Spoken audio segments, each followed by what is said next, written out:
Әлемдегі мен айтқан тілдердің 70%-дан астамы сырқат тілдерге жатады. Сырқат тілдер деген қандай тілдер? Сырқат тілдер деген сыртқы әсерді игеріп алудың механизмдерін жойып алған тілдер. Мысалы, Ямайка аралының тілі пиджин болып табылады. Өйткені оның түрлері сол жердегі байырғы тайпаның тілінің сөздері болады да, ал оған жалғанған жалғаулар, жұрнақтар, әртүрлі грамматикалық формалардың бәрі ағылшын тілінен алынады. Бұл ешқандай да таза тіл емес, бұл нағыз сырқат тілі. Осындай сырқат тілдер жыл санап көбейіп келе жатыр, бірақ қазақ тілі ол қатарда жоқ. Қазақ тілі саламатты тіл. Қазақ тілінде орыс тілінен сөзді өзгертпей алу үрдісі 70 жылдай дәурен құрды, тырнақшаның ішінде алғанда, бірақ бұл 70 жыл қазақ тілінің жалпы тарихымен қарағанда, бұл өте қысқа мерзім. Қазақ тілі тамыры терең тіл, өте терең тіл. Қазақтың лексикалық қорында оның өзінің түпкі төркінін сақтаған түркілік сөздік қор ең үлкен пайызды құрайды.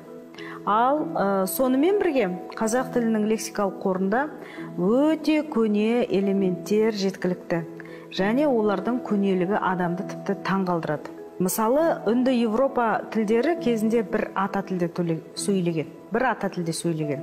Үнді Европа тілдерін дегенде түсініп отырсыз, бүкіл Европа, роман, герман тілдері, славян ұлттарының тілдері, Үндістандағы тайпалардың, рулардың тілдері, сосын мына Тұрандағы.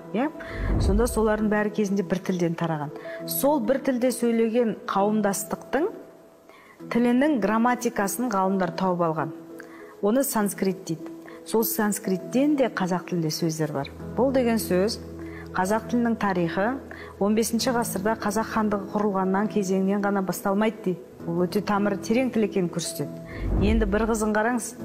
41 жылы мықты ориенталист ғалым, орыстың ғалымы Маловтың мақаласы шығады. Ол мақаласында қазақ тілі монолитті тіл дейді. Монолитті тіл дегеніміз оңтүстігі мен солтүстігі, батысы мен шығысы бірін-бірі еркін түсінетін, әдеби нормасы жалпы халықтық тіл негізінде дамыған бір тұтас тіл. Бұл да бір ерекше құбылыс. Және ол кісі айтады, қазақ тілі жас тіл дейді.